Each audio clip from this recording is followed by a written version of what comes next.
You're listening to Nightlight Radio Network. This is Dr. Bob Hieronymus, co-host of 21st Century Radio. We are happy to present this rebroadcast of our show on Nightlight. I was introduced to the Negro Leagues as a youngster when I watched the barnstorming games with my stepdad in Coatesville, Pennsylvania, as the black teams took the white teams to the cleaners. It was some of the best baseball I've ever seen played, but what impressed me even more was the gentlemanly behavior of the black players. They were frequently cursed and mocked by the opposing team and fans, and there was not one retaliation. God, was I impressed. Those images remain with me till I die. Tonight we have some wonderful guests, including future Hall of Famer Leon Day, who lives right here in Baltimore. I'll read off a list of his wondrous accomplishments on the mound and at bat in just a little bit. But before I forget, let me tell you that Leon came to the studio in the style to which he should be accustomed by Ron Renoff's Chesapeake limousine service with Brother Frank at the wheel. And let me tell you, hiring a limo is not as expensive as you may think. Certainly it's not free. Tonight it was. Actually, it was charity of Ron. Thank you, Ron. And it's well worth the satisfaction, particularly on special occasions, of not dealing with directions, parking, losing your car. And we've used the services of Chesapeake Limo for about 20 years. Assisting Leon is the president of American Baseball Classics, Lee Sherman, whose establishment is down there at the Inner Harbor.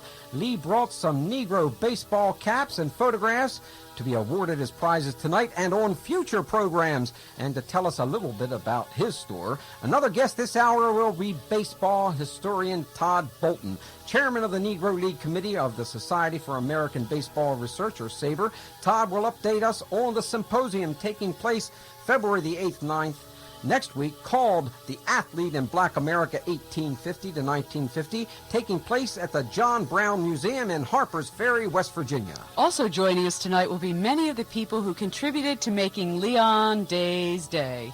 Our day, too. Such a great success. It was a thrill for everybody. If you saw Leon on TV, you noticed he was wearing a Newark Eagles baseball jersey. In fact, he's wearing it again tonight. Still looks clean, pressed, wonderful. Guess you haven't pitched many games in it yet, huh? Nope. No dust on it yet. This shirt was created especially for Leon with his own personal number 10 on the back. Jerry Cohen of Ebbetsfield Flannel will stop by for a few minutes. And atop Leon's head, and he's got it on tonight too, it's going to be warm, I think, a little bit, these wool caps, you saw a Newark Eagles cap courtesy of Steve Valeri's Roman ink. And Sandlot Legends Neil Lester, who, boy, what a commercial we got here, huh, friends? But all these guys donated stuff. Sandlot Legends Neil Lester, who manufacture Negro League pennants, will stop by to present one of Newark Eagles pennants to Leon Day. By the way, these pennants, hats, shirts, photos of these players, and much more are all available locally at Lee Sherman's store, American Baseball Classics, down where? At the Inner Harbor, of course. And second hour, we'll be joined by Hall of Famer Monty Irvin, who will give us a player's comparison view of the Negro Leagues versus the white major leaguers. Third hour, we'll hear from Larry Lester, treasurer and historian of the Negro League Baseball Museum in Kansas City, Missouri, for the historical and researcher's view of black baseball in America. We especially look forward to your calls that hour, and of course, Leon Day and Todd Bolton are invited to stay with us through the entire program, but I don't think we're going to make it through the entire show. It depends on how much energy we got, right, guys?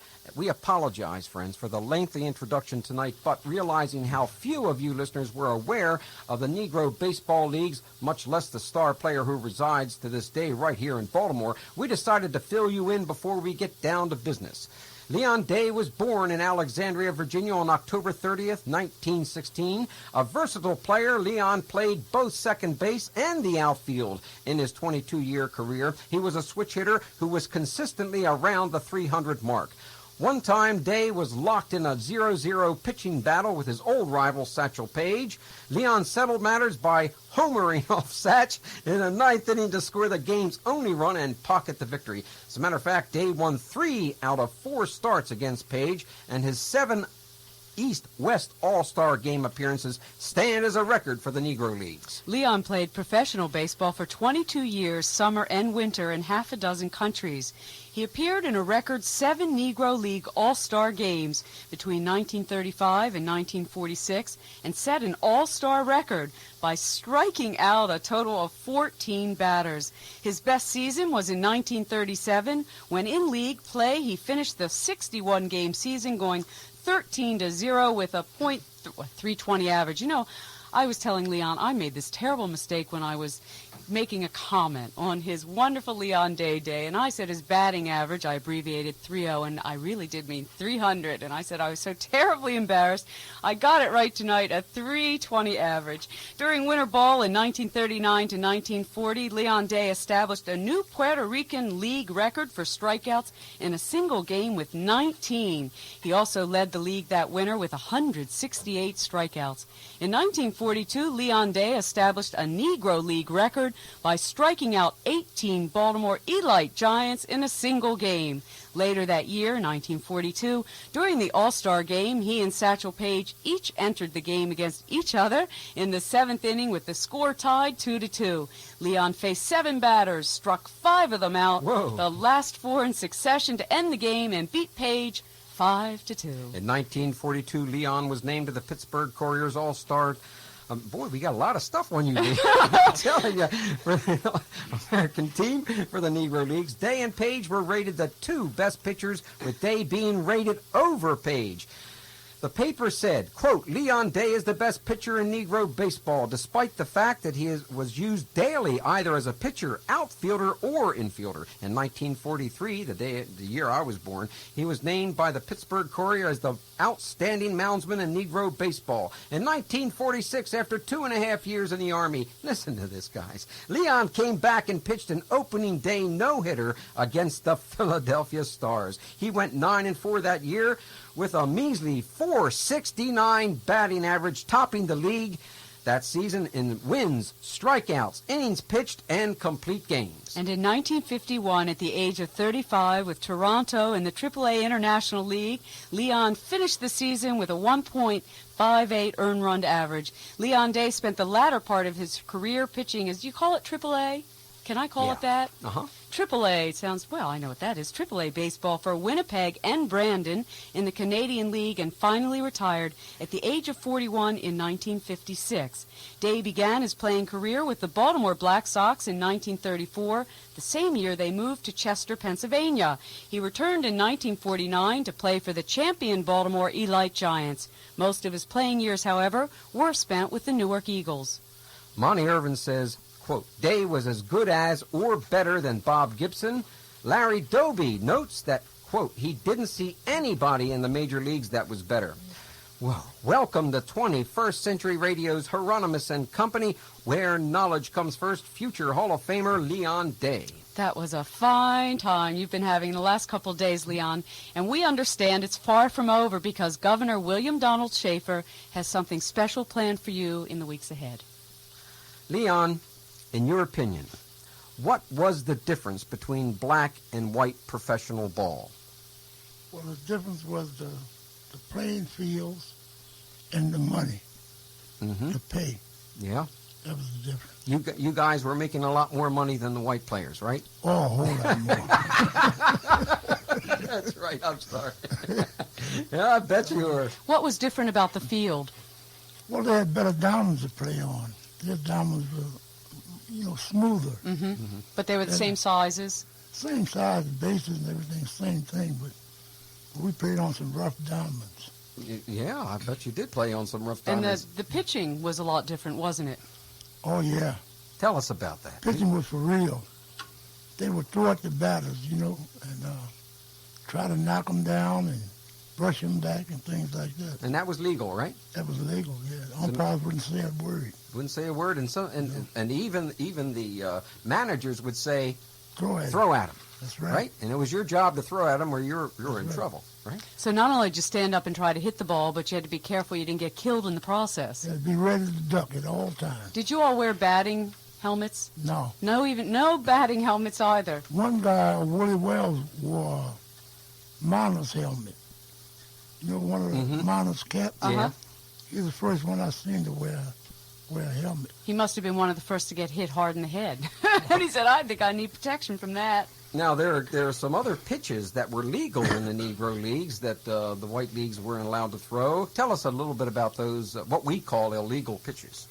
Well, there was sandpaper. They'd use sandpaper to rough the ball up. What would that do when they did that? It'd make the ball, the wind get in the cut or the rough on the ball and make it move. Mm-hmm. You know, you hold the cut up. Yeah. It'll go down. You hold it down, it'll go up. Whoa. Hold it on the side, you go that way, you know.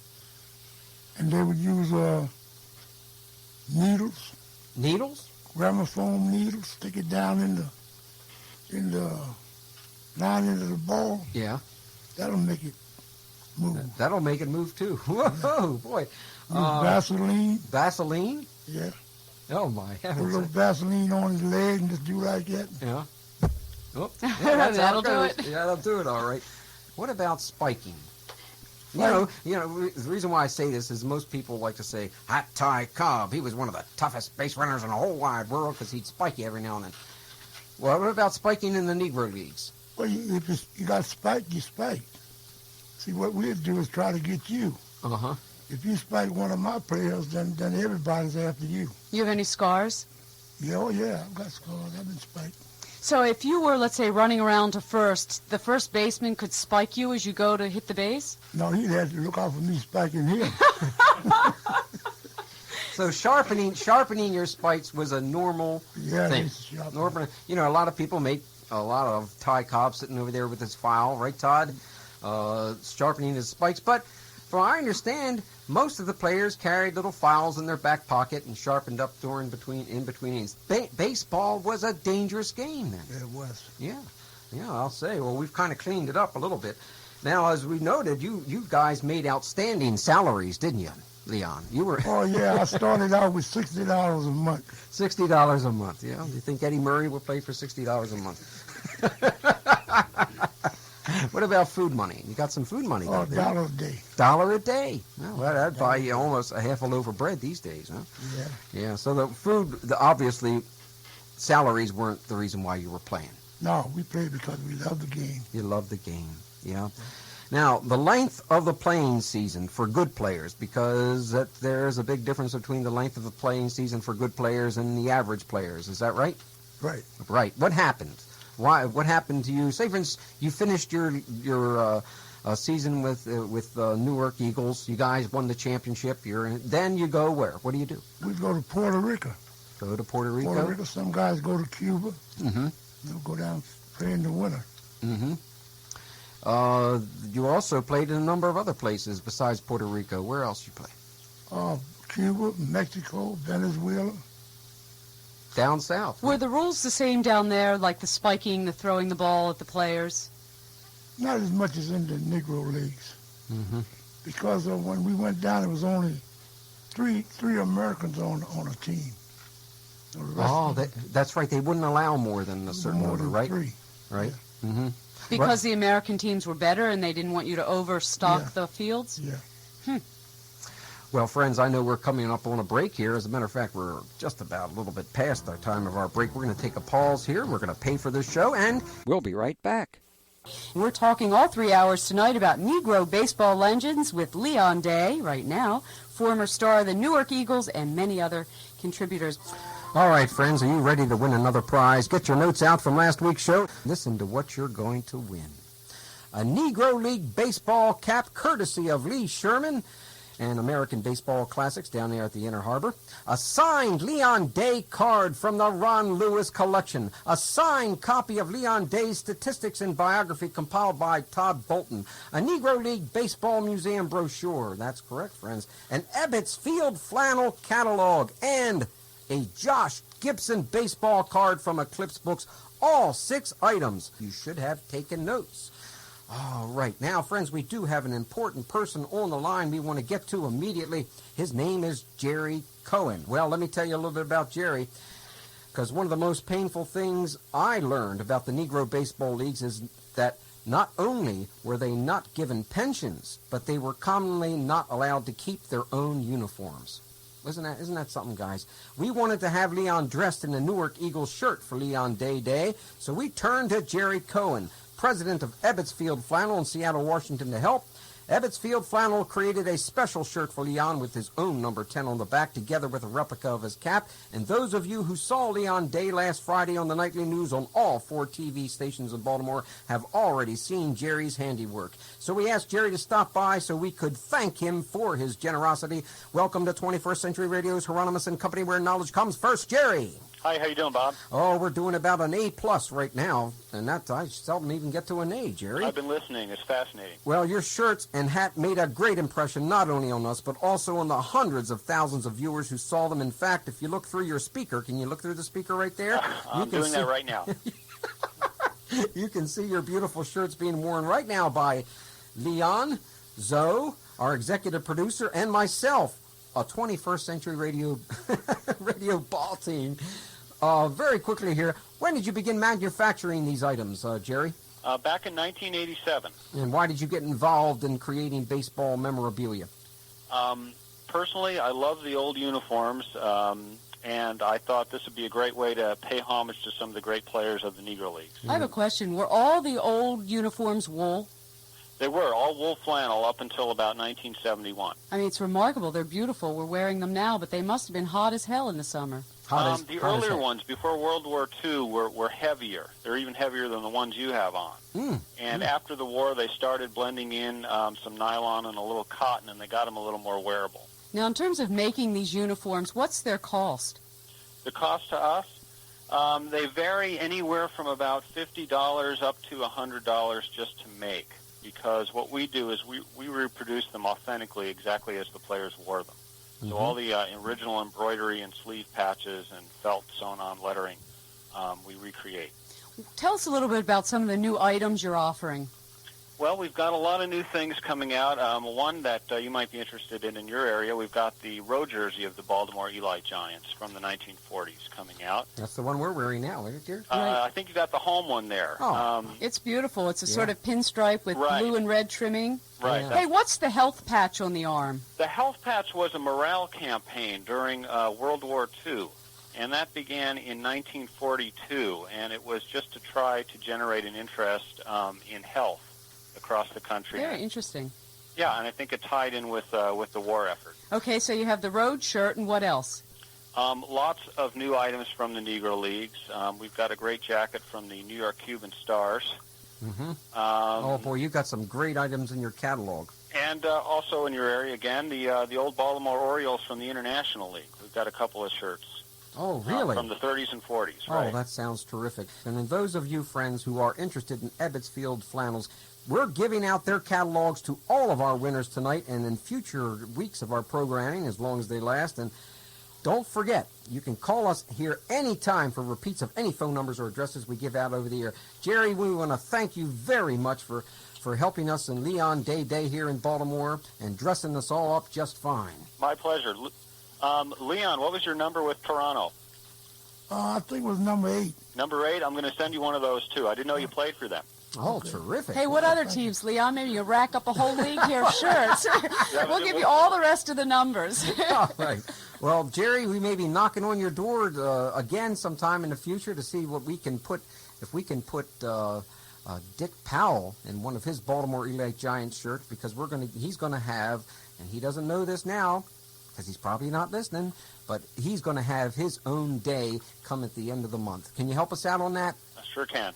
Thank you very much, Jerry Cohen of Ebbets Field Flannels. We very much appreciate it. Thanks for having me. Yes, sir. Take care. Take care. Leon, can we get a little bit back to daily life in baseball, or are we going somewhere else? Yes, and then we want to go to Todd Bolton. I want to talk with him a bit, and then we have another presentation to Leon. Leon's consented to stay on with us a little longer into the second hour with Monty Irvin. Haven't you, Leon? Yes, I have. Yes, he has. He's full of energy now, friends. It's warming up. We see him swinging that arm, getting ready to go. And Todd's going to be sticking around, right, Todd? Can you? Because, we really appreciate it, because we have an awful lot of things to cover right about here. Now, where are we? Well, we haven't really talked about what life was like during baseball season for you, your travel, food, the segregation, the length of the season. Why don't you tell us what it was like? Well, in the South, it was pretty rough, because we had to, we couldn't get any place to sleep, and we couldn't go in the restaurant. You could go in, but you had to bring the food out, so we wouldn't eat in them, we'd go to a grocery store and get some bologna, cheese, milk, onion, loaf of bread, and eat in the bus. And you basically went from one game into the car, and lots of times you did. You traveled 7 or 8 men in a car, right? Yeah. Not always a bus. When I first started, we were riding cars. And so you all would follow one another from town to town, stop when you could in a place you could find. How did it feel then as you approached a field? I mean, to me, feelings are something that never leave you. When you finally got to the field and you could put the travel behind you, what was the first things you all did? Well, the first thing we did, we put on our uniforms and go out and start practicing. You know, run around, loosen up. Mm-hmm. Yeah. How long were your warm-up periods? Different from modern times? No, about the same. We have infield about 10 minutes. Uh-huh. Now, you faced some mighty tough batters. Josh Gibson, Buck Leonard, Roy Campanella. Who was, in your opinion, the toughest to handle, and how did you pitch to him? Well, Buck was the toughest of those three. I had to pitch Buck high and inside.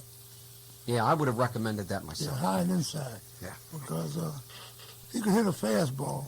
Sometimes we change up on him. Mm-hmm. You know, good fastball hitter. What was your favorite pitch to throw? Fastball. That was your best, huh? Yeah. Did you put any needles in that ball? No, No, he's not a needler there. No, never missed it. No, that's a good thing you didn't. One way or the other. Our friends, we do have a winner, so you folks can stop calling out there. Let's quickly put the winner online, ask him the question, and then move on, because we want to get to Todd Bolton. Is this Luigi? Yes, it is. You've just won a whole bunch of stuff. A Negro League baseball cap courtesy of Lee Sherman, a signed Leon Day card from Ron Lewis Collection, signed copy of Leon Day's stats and bio compiled by Todd Bolton, a Negro League baseball museum brochure, an Ebbetsfield flannel catalog, and a Josh Gibson baseball card from Eclipse Books. All 6 items are yours. Hey, Good Luigi, fellow. are you a baseball fan? Yes, I am. You have any question for Leon Day? I just, I've read about the Negro Leagues and everything, and I think his records were fantastic, and I want to congratulate him on his on everything he's done, on his accomplishments. Thank you. God bless everybody. Thank you very much. Now, before we get to some of those other prizes, I must pull Todd Bolton on the microphone. Come on over here, Todd. Batter up there, time. Yeah, how's your curveball there, Todd? Turn the mic a little more towards you. Yeah, you got to speak right into that microphone there. There Yeah, you don't be afraid of that. You can eat it up there. As you probably know, this is the beginning of Black History Month, and one good way to celebrate it is taking place on February 8th and 9th in Harpers Ferry, West Virginia, at the John Brown Museum. It's called The Athlete in Black America, 1850 to 1950. It's a symposium, and joining us here to tell us about it is Todd Bolton, chairman of the Negro League Committee of the Society for the American Baseball Research. Did I get that right? I'm a member. Dick Clark is our chairman. I'm Oh. a member of the Negro League Committee. With Well, Sabre. Dick's going to beat me up now that I made you chairman. I'll protect you, honey. All right, We'll thank get you. out both your bats. Yeah, I got my Leon One in Day each back hand. now. All right, friends. Todd has been limoed around with Leon Day this weekend, and again, we owe our thanks to Chesapeake Limo Service and Ron Renoff. Todd, who is sponsoring this symposium? It's being sponsored by the National Park Service, the Harpers Ferry Historical Association, Jefferson County NAACP, and Focus, a local substance abuse prevention organization in the area. So, Now, why don't you tell us a little bit about what is scheduled for the symposium? well, we're pretty excited about it. We've got a lot of special guests coming in. We're not only focusing on Negro League baseball, but also on black professional basketball before the color barrier was broken. So we have Leon Day from the Newark Eagles, his teammate Max Manning, Wilmer Fields from the Homestead Grays will be coming in, Jim Cohen from the Indianapolis Clowns, and Zach Clayton, who played with a number of Negro League teams. He also played professional basketball, and he was also the first black professional boxing referee in American history. And then a number of members of the Harlem Renaissance Five. In fact, we're going to have 5 of the 6 living members of the Harlem Renaissance Five teams of the 1920s and the 1930s. So it should be a real exciting weekend with some great professional black athletes. I'm telling you, that sounds terrific. Now, you answered most of my questions. What are the costs, and who do you contact? Well, there's no charge for the symposium. No charge? Excuse me? No charge? No charge for the symposium at all. Just you come into the park, and it's you would pay the park entrance fee, and that's $5 per vehicle. But the symposium is just it's an activity. You come and go as you like. That evening, we will have a banquet that's sponsored by the Historical Association and the NAACP. The cost for the banquet is $15, but the daily activities, there's no charge at all for that. Now, I understand there's another important project that will be culminating this April the 4th in Baltimore, and we're going to have you on the show again, not just our local show, but our national show on this. It's called the Ben Taylor Memorial. Briefly, who was Ben Taylor, and why is the memorial necessary? Well, Ben Taylor was one of the greatest first basemen in black baseball history. He and Buck Leonard are generally considered the two greatest first basemen. They didn't play during the same period. Ben started his career in 1908 with the Birmingham Giants and was really wrapping his career up when Buck started. In fact, he was Buck's first professional manager here in Baltimore with the Baltimore Stars in 1933. Wow.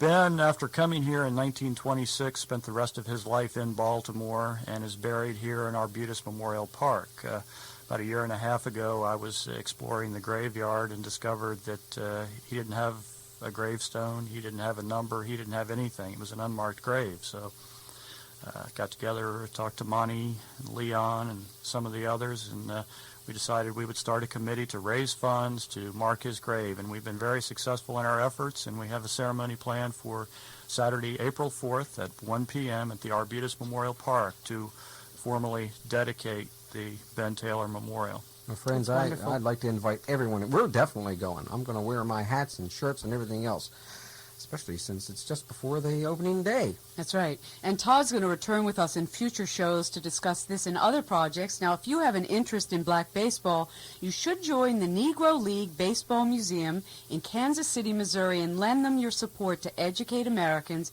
about these forgotten sports heroes. And the telephone number at the Negro League Baseball Museum is area code 816-221-1920. That's 816-221-1920. And Larry Lester, their president, will be with us tonight at midnight. Ah, yes. Midnight with Larry Lester. All right, let's get back to Leon Day, and then I want to talk with our good personal friend Lee Sherman. We got 1 minute? Yeah, we got 1 minute. All right.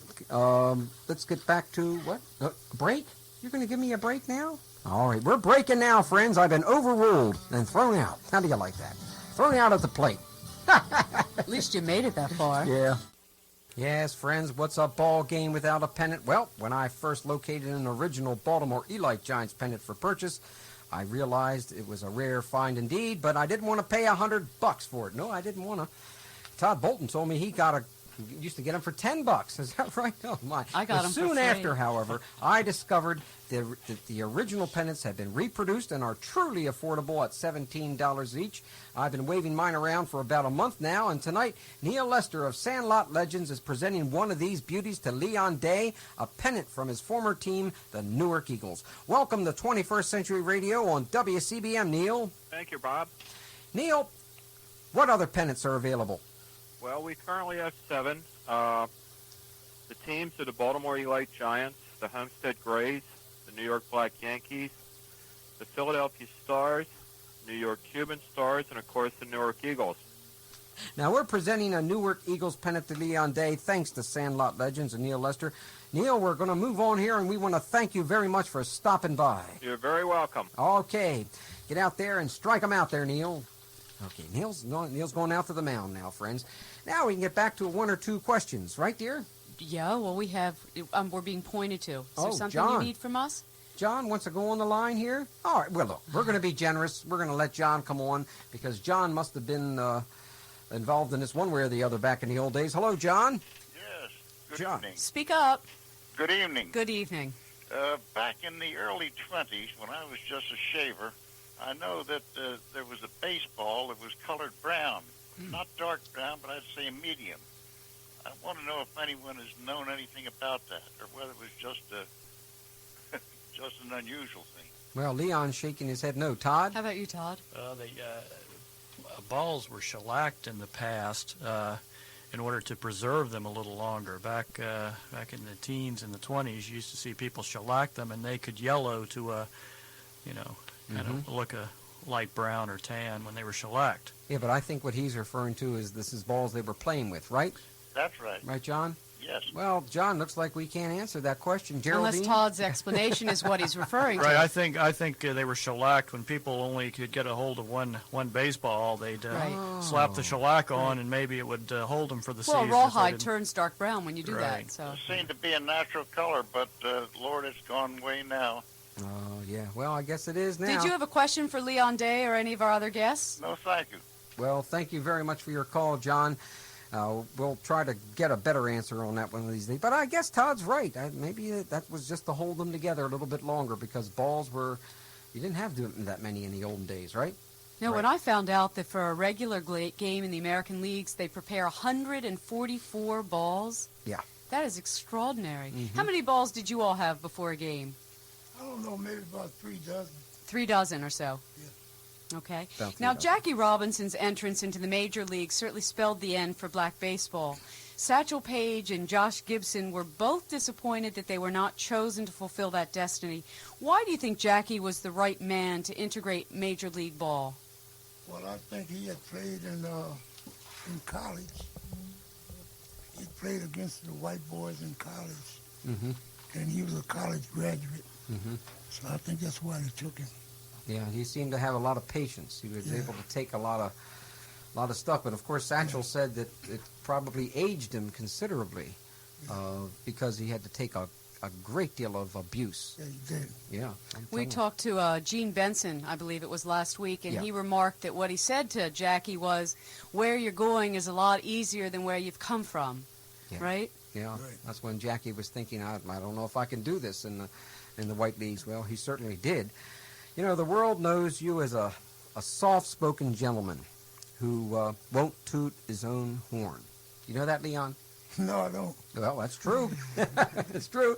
And many have said that because of this, Cooperstown hasn't given you the honor that you so richly deserve. Now, I'm going to put you on the spot here, Leon. Okay? All right. You better watch it. He's You got ready? a ball in his pocket. Yeah, I want to throw one of those needle balls. Why do you belong in the Hall of Fame? Well, I think I belong in the Hall of Fame because I was a pretty good ball player. Yeah. Better than average, you know. Better than average. This is a man sitting here who holds so many records, right? That's what they're called, records in the leagues. What was your most memorable moment in ball, Opening day in 1946. and why? I pitched a no-hitter. Pitched a no-hitter, opening day, 1946. Who'd you play against? Philadelphia Stars. Oh. Who was the Gene first Benson. batter? It sounds like he knows it all. Is that Gene? That's Gene Benson's team, right? Yeah, Benson was there. Oh, I bet you he didn't like that. That's right. Now, friends, well, we got a couple more minutes, and I do want to get to someone who has been a considerable help to me. You know, along the lines of baseball greats, friends. I'd like to wish my favorite ball player in the whole world, Babe Ruth, a happy birthday. And you can join in the celebration, by the way, of his 97th birthday this February 6th at the Babe Ruth Museum at 216 Emory Street from about 11:30 to 1:30 that day. Visitors to the museum are going to be treated to champagne and cake. Leon, how about you and I going down and having some champagne and cake? Absolutely free. Okay. The cake's going to be cut at 12 noon, and once again, the Babe Ruth Museum is located at 216 Emory Street in Baltimore, Maryland. Now, friends, one of the reasons why I mentioned that is we have in the studios a person by the name of Lee Sherman. Are you president of American Baseball Classics, Lee? That's right. That's right. I don't know how I guessed that. Now, the very first baseball shirt that I ever purchased was from Lee Sherman. It was Babe Ruth's baseball shirt, number 3, and a Babe Ruth hat. I liked his Babe Ruth hat so much, I bought 2 of them, right? One with a signature. How did you get involved in this, Lee? I guess just a lifelong love of baseball, and decided to leave my career and open a store selling baseball memorabilia. What was your career that you left? I'm an attorney. Now that is a great story. You left law to open a baseball store. That's right. Tell me, when you were a kid, what position did you play? A little first base, a little pitcher. Hey, Leon, there's somebody, you take him out back here and give him a few tricks. Maybe you can pick up a third career. Yeah, yes, indeed. And tell me the truth now, is it profitable? Is it almost as profitable as being a lawyer? Well, I don't know about that, but it's a heck of a lot more fun. Yeah. Makes your heart glad. I bet you it is. Well, look, I've enjoyed going down there because he not only has hats and shirts and cards and books and a whole bunch of other stuff, but, I mean, it's just wonderful to see all that material in one place. Usually you got to go to a card shop to see this, and usually you got to go get a hat somewhere else, but it's all in one place. Mighty expensive territory down there at the Inner Harbor, though, right? Well, that's true. Yeah. We do you have guys to pay pay rent. high rents. You guys pay high rents. Lee, let me ask you, how do you decide what you're going to carry? I mean, there's so many options. Well, we really try to get things that are classic in terms of baseball. It's part of our name, and it's really what we try to do. We look for old black and white photographs, just whether it's the major leagues or Negro leagues or other things, and we also emphasize the authenticity of our memorabilia. Mm-hmm. Yeah, well, that's really important. Has the market changed much in recent years? Well, I've only been in this for about a year, so it's exploded in the last few years, I can tell you that. Mm-hmm. Well, we hope it explodes very large. We know the Japanese a very love large baseball. Explosion. Yes, indeed. You're not Japanese, though, Lee, right? Not, right? I don't know how that got in there. Because I was thinking of all the tourism business that goes Ah, on. yes. Now, you also have, one of the first times I talked with you, we talked about Leon Day. That's right. Right? Why is he one of your most favorite players in the world? Well, I met Leon Day, I guess it was last June, up in New York, and he autographed some things for us, and some of which we have in the store. And it was at that time I just started to realize how underappreciated he is as a ball player, and definitely should be in the Hall of Fame. Yeah, no two ways about that. In fact, Todd, maybe you can talk a little bit about what people can do to help be sure that Leon Day is in the Hall of Fame. Well, the only way that he can get in the hall now is through the Veterans Committee. He is not eligible through the Baseball Writers Association, and the Veterans Committee has quite a job of considering former Negro League veterans, umpires, executives, 19th century players, and players that have been passed over by the Baseball Writers Association. And on this panel, unfortunately, there's only 3 former members of Negro League Baseball: Monty Irvin, Roy Campanella, and Buck O'Neill.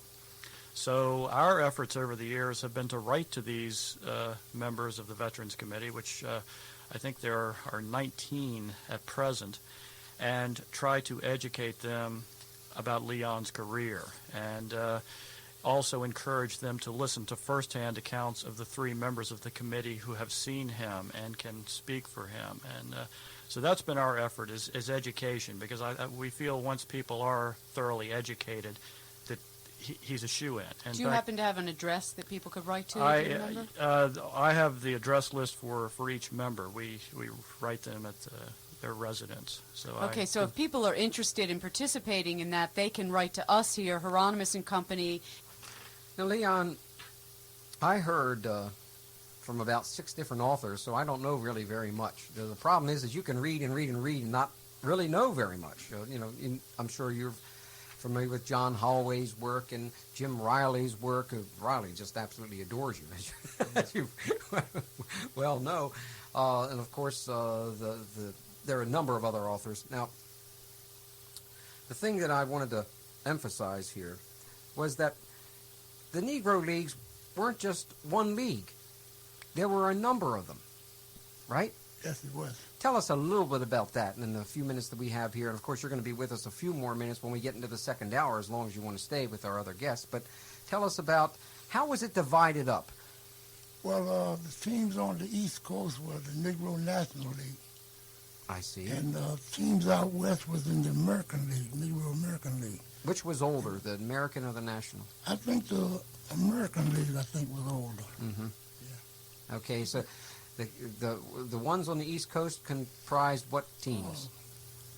New York Black Yankees, Cuban Stars, Newark Eagles, Philadelphia Stars, Baltimore United Giants. Mm-hmm.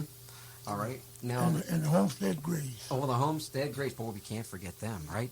Boy, that's some interesting people. You, of course, mentioned the Newark Eagles.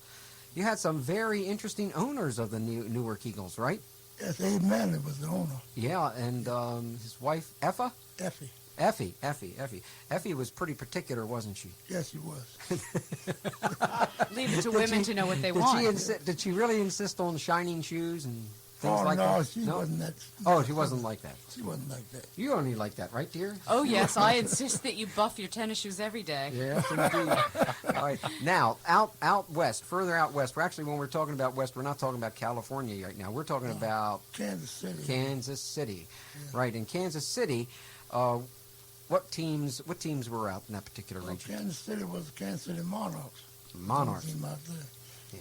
They had Chicago American Giants. They had St. Louis Stars. I think the Memphis Red Sox was in that. Oh, Memphis Red Sox. That league, and a couple more teams. I can't remember. Birmingham. There is Birmingham. Birmingham Black Birmingham Barons, yeah. Oh, yeah, that's where Willie Mays played for a year, right? Yeah. Yeah, indeed. All right, so we got about a minute left to go before we end our show tonight. That is, this hour tonight, friends. One last question to Leon. Leon, in your opinion, what was the best team ever in Black and Negro League history? The Newark Eagles. The Newark Eagles. I wonder why he said that. I think Effie must have told him must if have he given you a didn't. phone call. Well, friends, next hour we're going to talk with Monty Irvin. Oh gosh, you know, all of us know about Monty Irvin as he played in the White Leagues, but did you know he had 11 years in the Negro Leagues? Only hitting a paltry 379, I think it was, somewhere around there. Can you imagine a player hitting over 370? You did that. Did you do that, Leon? Yeah, Leon did that. I did that once in Little League. Yeah. But You did not. Yes, I did. I hit over 400. Prove it. You know what he always says to me when I say something? Let's see the proof. Let me see your stats. Well, okay, dear. We're going to show you my stats next hour when we have Monty Irvin joining us. Leon's going to be here for a while, as long as he wants. Todd, Lee, and Geraldine. Geraldine's got a good pitching arm herself. We'll be back in just... Catcher. She caught Leon. Did she really? Good job. All right, we'll be back in just a few minutes. And many other individuals were abundantly generous, helping making Leon Day's Day special. Leon is sitting here wearing his Newark Eagles shirt, custom made by Jerry Cohen's Ebbetsfield flannel, and sporting a Newark Eagles hat from Steve Valeri's Roman ink. He's also waving his Newark Eagles pennant created by Sandlot Legends, courtesy of Neil Leister, and he's autographing. We have this man busy tonight. Oh, boy. Leon Day baseball cards, thanks to Dean Milani and Kat Ironwood at Eclipse Books, and painted postcards from the Negro League Baseball Players Association, Ron Lewis Collection, thanks to Richard Berg and Ed Schauder. Now, it may sound like one long commercial to you, friends, but I believe strongly in supporting all those organizations and people who shed light on Negro League baseball in America. You want to know why? Well, when you research the Negro Leagues, you'll find out why. You're going to discover many great ball players. Yes, many, many players who should be in the Hall of Fame. And friends, you're really going to cry when you learn of the adversities these great American sports heroes had to accept just to play ball in America. Poor wages, endless riding to games in cars and buses overnight, poor food if they could get it, sleeping in buses because no hotels would accept them, and abuse, yes, abuse that few white people would tolerate. They triumphed over all these detractions and still came out on top. And with God as our witness, we whites have no idea how it felt to be considered a second or third class human being and yet go out on the field, beat your opponents. The Negro Leagues were beating their white competitors so embarrassingly that the baseball commissioner Landis had to put a stop to it, which he did. And our hearts break when we read and hear the atrocities heaped upon our fellow Americans because of the color of their skin. But we rejoice in their overcoming all of the prejudices and maltreatment in such a way that we are put to shame for our ignorance, stupidity, and bigotry. Black History Month is the appropriate time to review the great heroes of the game, many who have remained unrecognized by the nation at large. Bob and I have dedicated ourselves to righting some of the wrongs, and we encourage you to do that also by supporting the Negro League's Baseball Museum located in Kansas City, Missouri. You can call them at 816-221-1920. That's 816-221-1920 to find out how you can help. Next hour, we'll be joined by the treasurer of the Negro League's Baseball Museum, Larry Lester, to discuss the history of the Negro Leagues in America. please join the museum. Every prize given out tonight will include one of their brochures. And now we have February 23rd to look forward to on WCBM, because we're planning a 3-hour special to focus on Baltimore's Negro Leagues, the Black Sox, whose hat Zoe and I wear, and the Light Giants, whose shirts we're wearing right now. And our guest this hour is Hall of Famer Monty Irvin. Most of you recognize his name because of his record with the New York Giants, with whom he spent 8 glorious years beginning in 1948. Monty led the New York Giants into the World Series in 1951, hitting .312 with 24 home runs, and in 1954 batting .329 with 21 home runs. In the 51 series, he batted .458, 11 for 24. But when Monty entered the white majors, he was a 30-year-old rookie, having already acquired 11 seasons' experience in the Negro Leagues with the Newark Eagles. His lifetime average in the Negro Leagues was .373, one of the highest lifetime averages ever recorded. Monty hit, there we go, thank you. Monty hit .395 in 41 and went on to serve 4 years in the Army, returning in 1946 to hit .394. A measly .394. And there are some guys amazing in the Hall of Fame with .260 averages. That's kind of amazing, isn't it, friends? Well, he was a great all-around player in fielding, throwing, hitting, and was considered by many to have been a better choice than Jackie Robinson to be the first black man to cross the color barriers. Until recently, Monty worked for the Baseball Commissioner's Office of Public Relations. Elected to the Hall of Fame in 1973, Monty continues to serve on many committees and is also the president of the Negro League Ball Players Association, located at 425 Park Avenue, New York, 10022. The NLBPA, as they are known, has issued a series of 30 gorgeous full-color postcards depicting the Negro League stars, designed by artist Ron Lewis. Leon Day was signing his Ron Lewis cards at City Hall Friday for his many fans. Boy, there were so many. I couldn't believe how many people were there. We have a videotape of one endless line. It was just wonderful. And he's also presented some to us as prizes for tonight's and future shows. Welcome to 21st Century Radio's Hieronymus and Company, where knowledge comes first, Monty. And say hello to your former teammate, Leon Day, about whom you've spoken literally in glowing terms for decades. Go right ahead. Are you there, Monty? Are you there, Monty? I just want to say hi to you and congratulations on a great ceremony. I understand that the city of Baltimore really turned out and really honored you, and I'm telling you, in honoring you, they couldn't have honored a finer baseball player, a finer fella, a finer friend than anybody could possibly want. Thanks I'm just for that, happy Monty. to have known you, I tell you, or to know you now. Thanks for that, Monty. Well, he's been pitching pretty good. He doesn't throw any needle balls at us yet tonight, Monty. Good. In your opinion, Monty, why should Leon Day be in the Hall of Fame? Leon was one of the finest all-around ball players I've ever seen, but mainly he was just a great pitcher. When I say great pitcher, if one game you wanted to win, you wanted Leon Day out there on the mound, because he was fast, he had great control, he had a big heart, and he could get the ball, over the plate, and he'd battle you all the way until the last man was out. And I remember one game we were playing, and we didn't, we weren't hitting very much. So he said, just give me one run. That's all I need. So we still floundered at the plate. So he went up and hit a home run himself and won his own ball game. He said, "I'll fix you. You sucker me, Yoxie." You remember that, Lee? Yeah. Who were you playing, Monty? I think we were playing Baltimore Elite Giants. Oh. And the other thing what I liked about him so much too was the fact that he had a great pickoff move. He could spin in a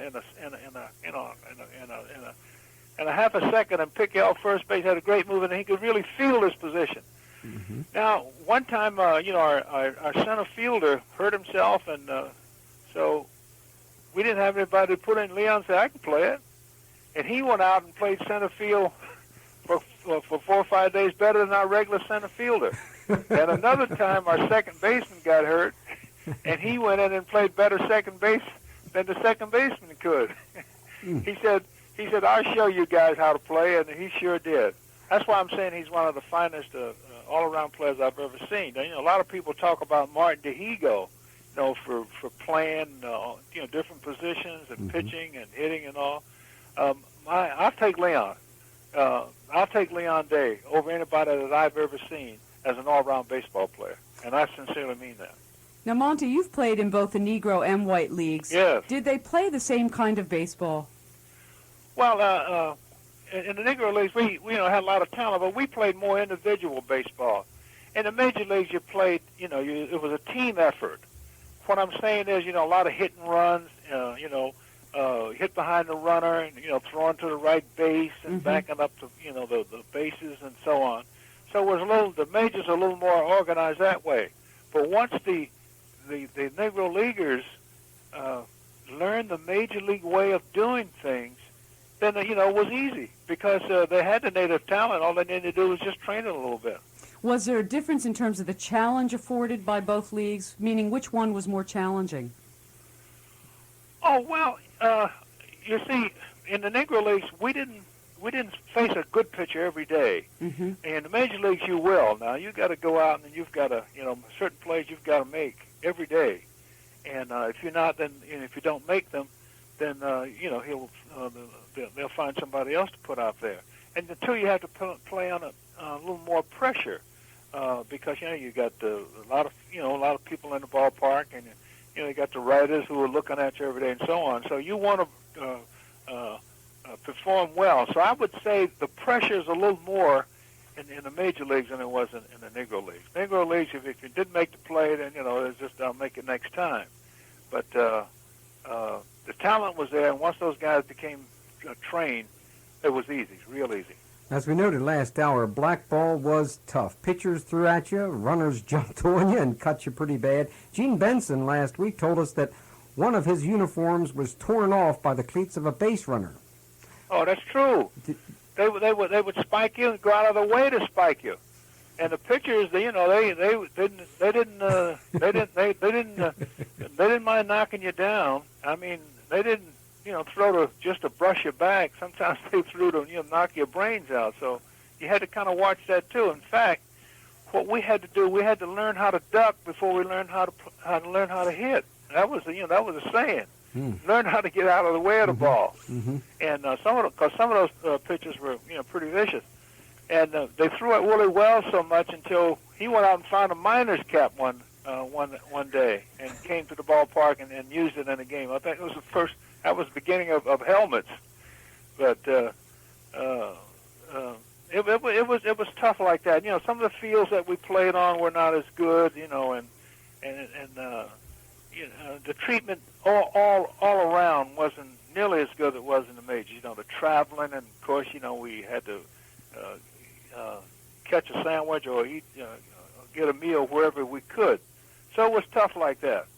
But again, those same guys that you know, we played in the Negro Leagues, you know, guys like Joe Black and Junior Gilliam and all the rest of Mays and myself and all the rest of Ernie Banks, you know, Hank Aaron.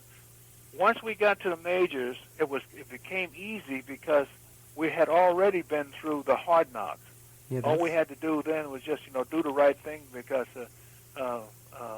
it was easier then because, you know, you got in the habit of playing one way, and which was the right way. It was easy. Leon had something to say there. Monty. Yeah. I never threw at you, did I? No. Just 4 or 5 times every time you faced me in Puerto Rico. And one time I asked him, I said, "Well, why are you throwing at me?" I said, "I'm only hitting 220, so I don't want you to start."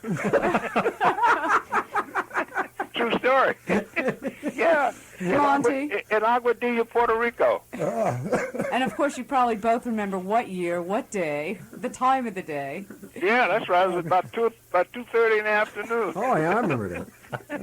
Let me ask you, there's been a lot of comparisons made between Satchel Paige and Leon Day. Yeah. How are these two players alike? And I'm being told we have to go to a break. Yeah, we're going to have to go to a break, and we'll let Monty think about this one because he's probably going to have to study up on it. Right, Monty? Okay. You study up on that question, and we'll be right back after we sell everything we possibly can to everybody out there in Baltimore. Monty, you there? Yes, I'm here. All right. Now, we asked you before the break there have been a lot of comparisons made between Satchel Paige and Leon Day. How were they both alike, and how were they different? And who, in your opinion, was a better player, and in what way? Well, alike, I'll give you the sameness of them. Okay. Both of them were real good competitors. They were stingy. That meant that you didn't get many runs off them.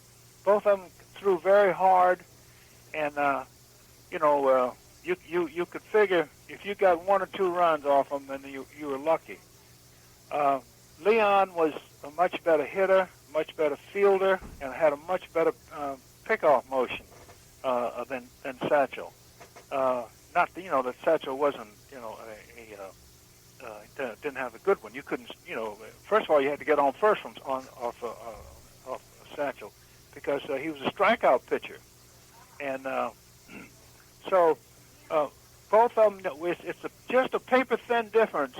In their ability. Both had played a very long time, and both of them were, just real stars in the Negro League.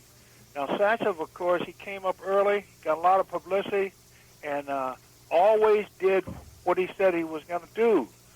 What do you mean by that? When I say that, I mean this. He would come out sometime, or even put it in the paper sometime. He'd say, I'm going to be real stingy today. In fact, he said, I'm not giving up anything. And he went out and did that a few times, and the papers picked that up. And he almost never disappointed. And he told Josh one time, he said, big man, he says, just because we play on the same team doesn't mean that, I'm not the best. I'm not the best of the best of the two of us. And Josh said, "What are you talking about?" He said, "Well, I'm going to teach you who the boss is." Ooh. And he got 2 outs, bases, and walked the bases full to get to Josh, and threw him. I think he threw him 3 pitches, and so again, that proves that he was just a terrific competitor and always did what he said.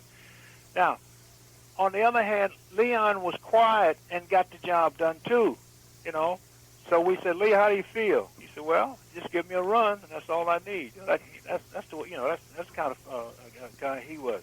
Mm-hmm. Quiet but very efficient, and would always get the job done for you. Well, I can see Leon sitting here, all these thoughts going through his mind. He's smiling, but he's not saying a word. Yeah, well, I know he's that type. He would never say, brag on himself, or he'd always let somebody else. Did you ever sing with him? Excuse me? Did you ever sing with him? I hear he's a nice singing voice. Yeah, I was a member of the quartet. Oh yeah, who were the other members? Well, we had Lynn Pearson and Lynn Hooker, Day and myself. Do you have any recordings of the time? No, but we could sing, I tell you. Hey, maybe we can engage you two right now. I said to Leon, let's hear you sing. Yeah, Take we can sing me out to the ball. Our favorite song was I Had a Dream, Dear.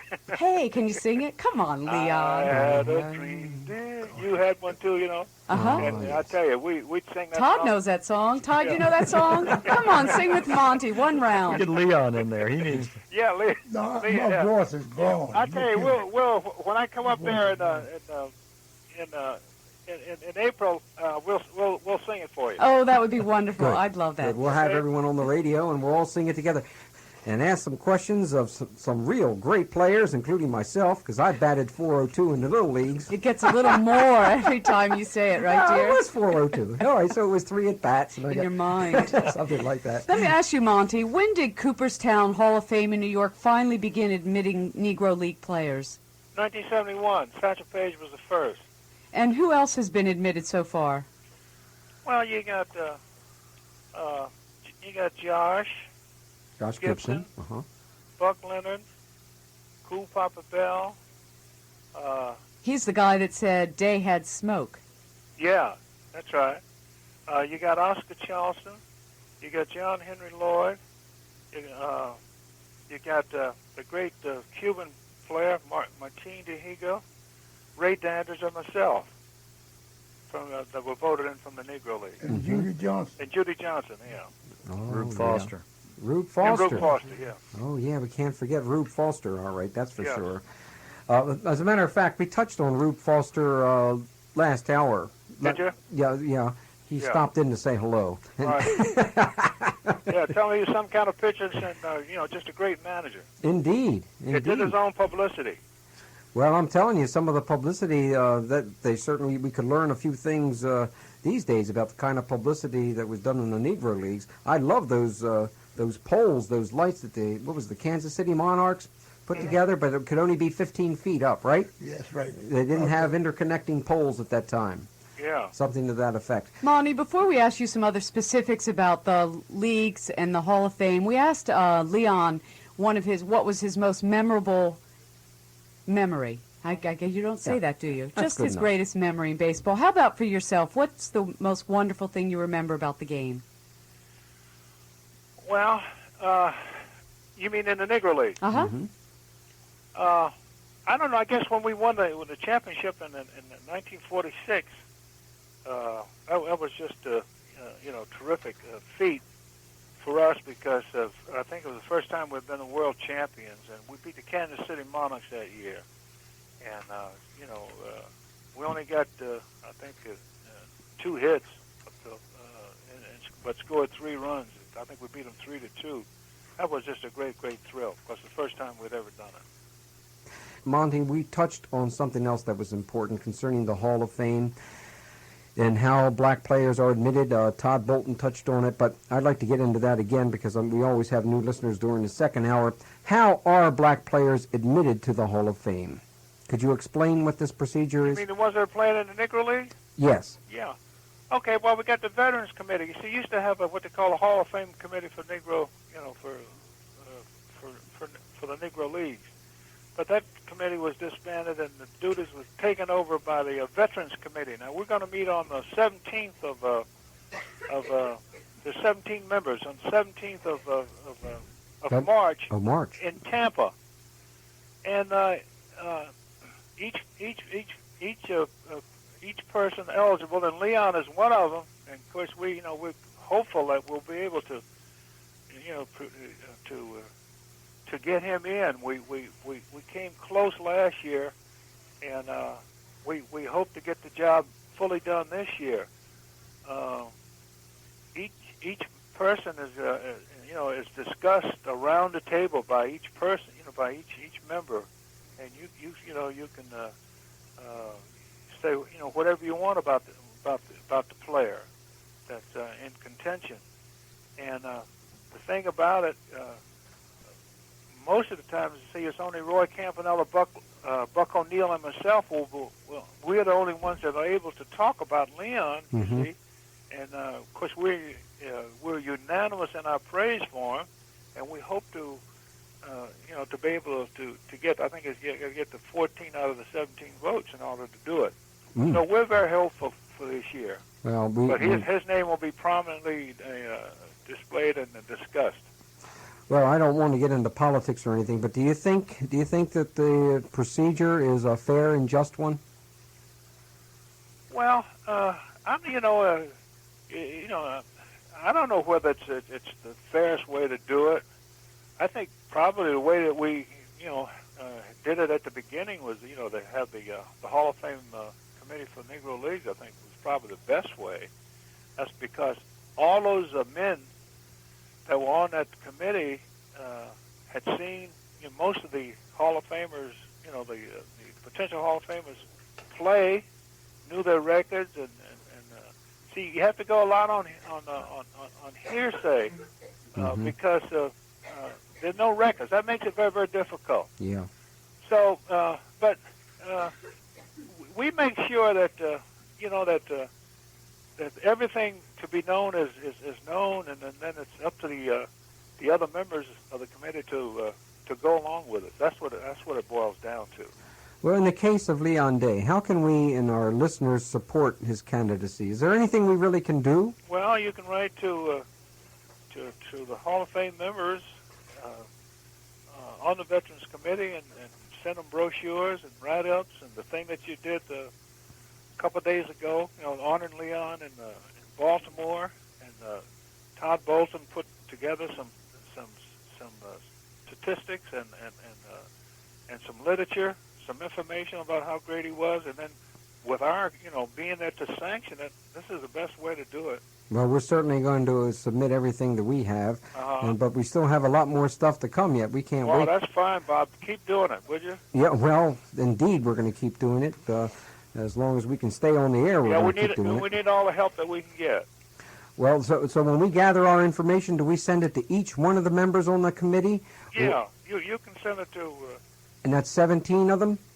Yeah, you can send it to Ed Stack up there at the Hall of Fame, and then he'll distribute it to the... All right. Well, we'll put together 17 videos and 17 everything else's and send them on up to Ed Stack, because they really should take a look at what's going on down here in Baltimore. We just can't wait to wait until we see exactly what the governor's going to be doing for Leon Day in the state of Maryland, not just the city of Baltimore.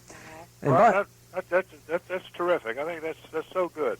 Well, it's so good to be able to do this kind of thing. It makes us all feel like we're doing something, rectifying an injustice that really is very long and standing.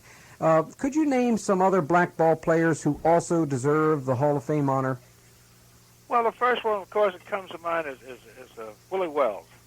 Never a better shortstop ever lived than Willie Wells. Why is that? Because he was like a cat, and he was a great fielder, great going back on the ball, and he was a good hitter. He would have hit about 325, 330 in the major league. But his fielding is what was so terrific. I saw Josh knock him down with the ball one time, and he got up and threw him out. That's how hard the ball was hit. Mm-hmm. And he'd come out of nowhere and catch a ball and throw you out. He was unbelievable. Then you had a pitcher by the name of Raymond Brown was terrific. He could, it's like Leon. He could pitch, and then he could hit, play Who did he outfield. play for? Yeah, he's a great ball player. Then you had Turkey Stearns. He was a terrific outfielder, run like a deer, and great power, and just a great ball player. Then you got Mule Suttles. He, big first baseman. We used to call him the Babe Ruth of, he was a great curveball hitter and unbelievable power. A lot of the White Stars used to ask me, about Mule. Asked me if I knew him. I told him when I broke in, he was on the club. And then you got Smokey Joe Williams. Oh. Another one. He was very fast, and he was the black Walter Johnson. Mm-hmm. He was just a great pitcher.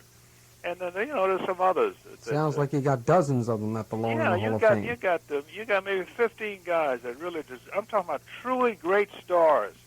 Sandtop, the catcher, was like Josh. He could hit, he could throw, and he was big and rugged. Played for a long time. And then there was Biz Mackey, the fellow who taught Roy Campanella how to. Used to play there with the Baltimore Black Sox, and he played with the Hilldales, and he managed there and managed the Elites. Taught Campy all that he knew about catching, and that's why Campy got off to such a great start, because he had a great teacher at Biz. Mm-hmm. And Dick Lundy. You can just keep naming them on and on. If these men, not that today's players are not great, but I'm talking about these men we're talking about were truly superstars who enjoyed playing because you had to love it because they didn't make much money, and they did it for the love of the game and to please themselves and please the fans. Mm-hmm. Well, they certainly did that. There's no two ways about it. Yeah, and, unbelievable.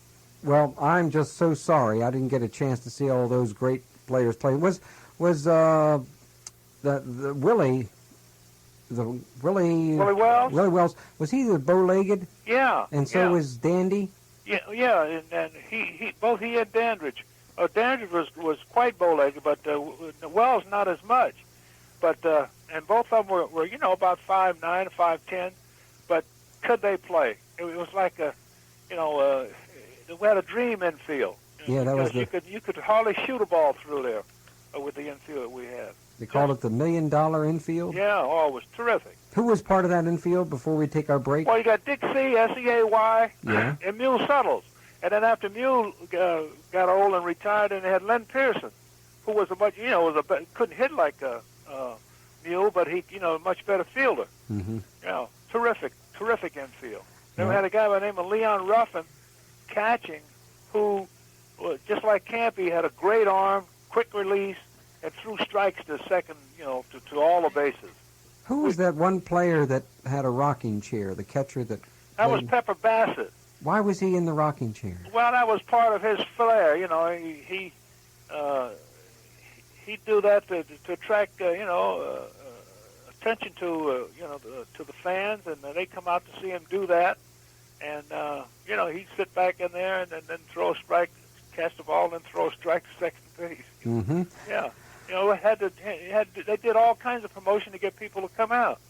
Then they used to play that shadow ball. You take infield practice with no baseball, and that was something to behold. Whoa. Yeah. And then they played pepper. Some of the guys would keep every time you hit the ball to them, they'd keep the ball for about 30 seconds, just fooling around with it. It had all kind, rolling over on the heads, behind the backs, and then flip it over to the next guy. So they did all that to attract people, and people used to flock to see them. Wow.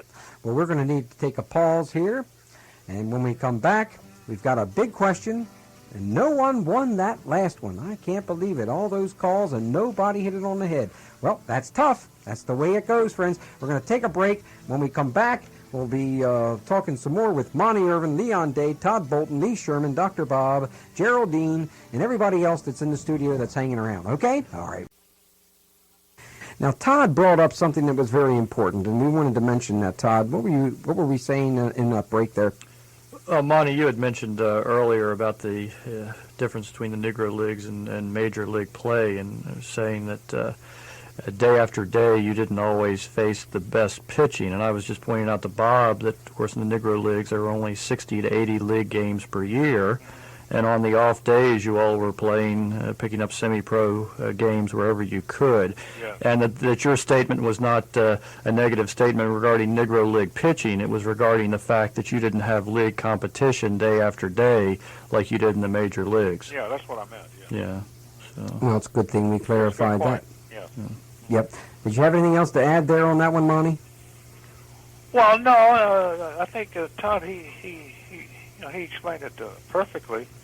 But some of the semi-pro teams, had real good pitchers, and and against us, they would throw the best that they had. It's the black-white situation. They always try to beat the white team try to beat the black team, and vice versa. So it was like a natural rivalry kind of a situation. Monty, could you get a little closer to your microphone there? Yeah, okay, how's that? Yeah, that's great. That's great. Now we can hear you. Now we can even hear you sing a little bit better. Yeah, okay. All right, before this hour closes here, and boy, every line is lit up there, and they're all trying desperately to win that prize. That's the way it goes. You think they're going to win it, Leon? Oh, yeah, somebody will win it. You think so? Well, I don't know. Sometimes our folks out there don't take enough notes, and we desperately tell them they better take notes. We tell them to keep their feet flat on the floor, eyes straight ahead, no talking, and take notes. That's how they should listen to the show. Right, Leon? Right. Okay. All right. Now, the NLBPA, the Negro League Baseball Players Association, what is it, Monty? Well, it's an association that was founded by Ed Schauder and Richard Berg, and just out of because they're great fans, and Schauder, of course, is a lawyer, and Richard Berg, he writes music. Just private citizens, very interested in the Negro Leagues, and so the association was founded, and it's now we're trying to help all the members, the guys who used to play.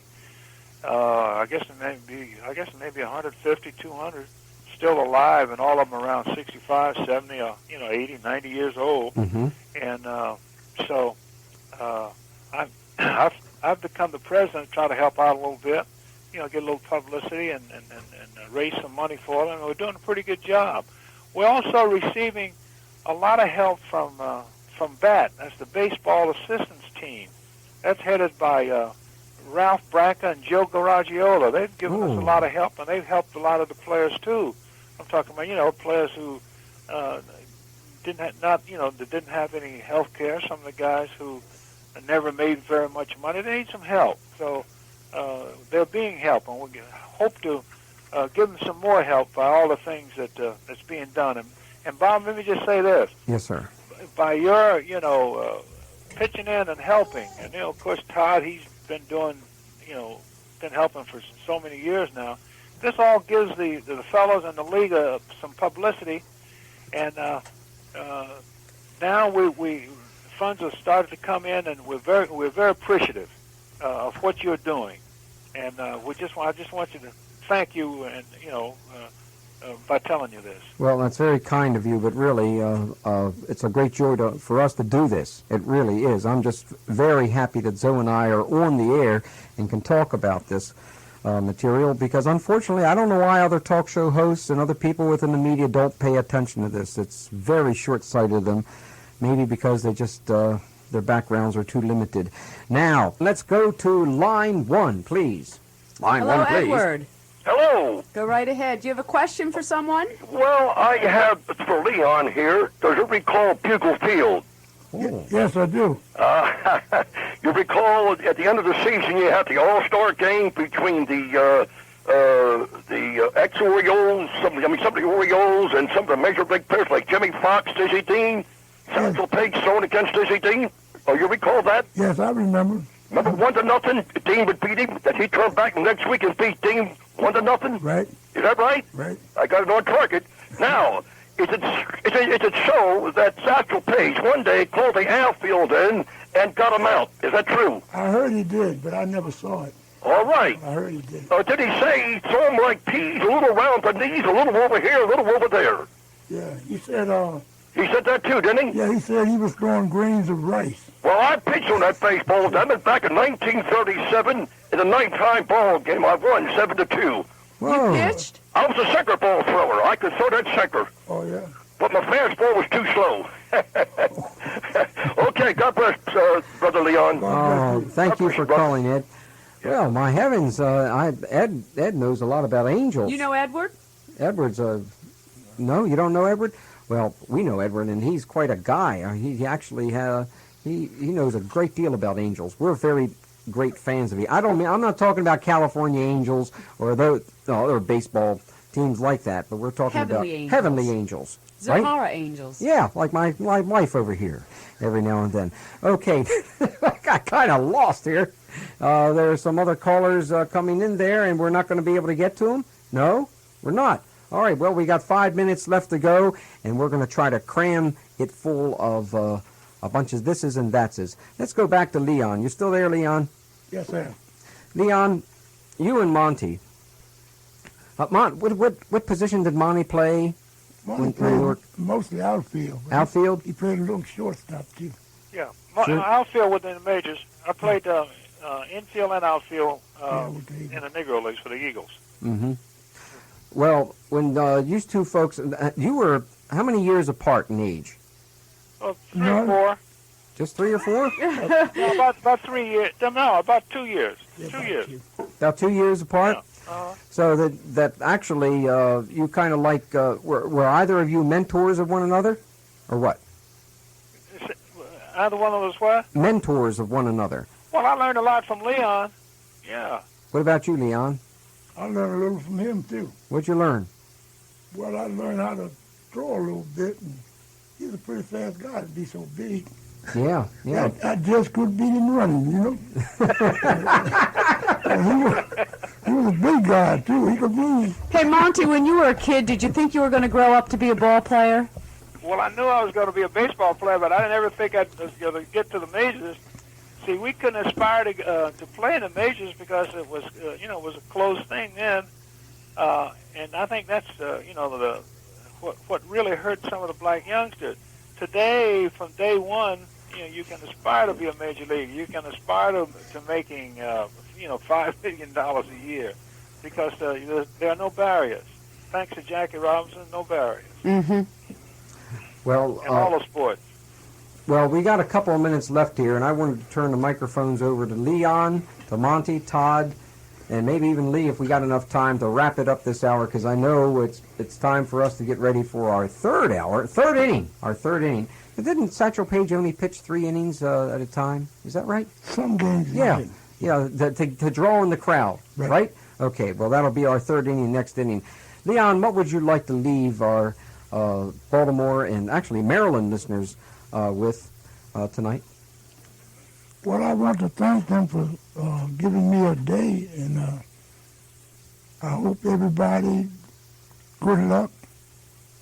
And that's about it. Are you going to the opening day at the Memorial New Stadium? I may go. You may go? Yes, I may go. I hope you go. You may be needed down there for a couple of reasons. All right. Monty, what would you like to leave our Maryland listeners with tonight? Well, again, in honoring Leon, you honored baseball's, one of baseball's best in any era.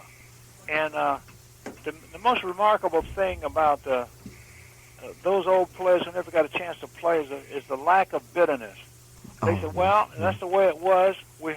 What we've done, we hope we've made a contribution, and we hope we've kind of paved the way for those who come after us. Mm-hmm. That's a great attitude to have, and most of them have this kind of attitude. I'll say, when I listened to so many recordings of the players, it's what kept me, literally, I cried. I cried when I heard them because all the abuse they received, and look what happened. Todd.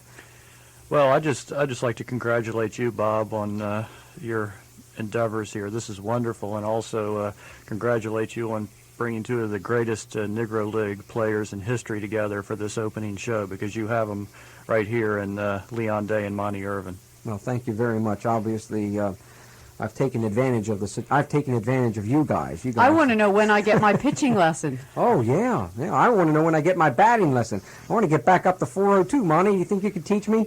Oh, yeah. All right. Oh, yeah. Well, look, we look forward to having you on again, Monty, especially sometime in April. Yes. For the the Ben Taylor Memorial Fund. Yeah. We'd like you and Todd to stop on by and talk to us the week before that. I know we got to stop here. Friends, we'll be back next hour with Larry Lester in the Negro Leagues Baseball Museum out there in Kansas City, Missouri, right? Right. Thank you, Leon. Thank you, Monty. Thank you, Todd. Thank you, Lee. Thank you, Geraldine. And thank you, Baltimore. We'll be back in just a few minutes. Thank you, Bob.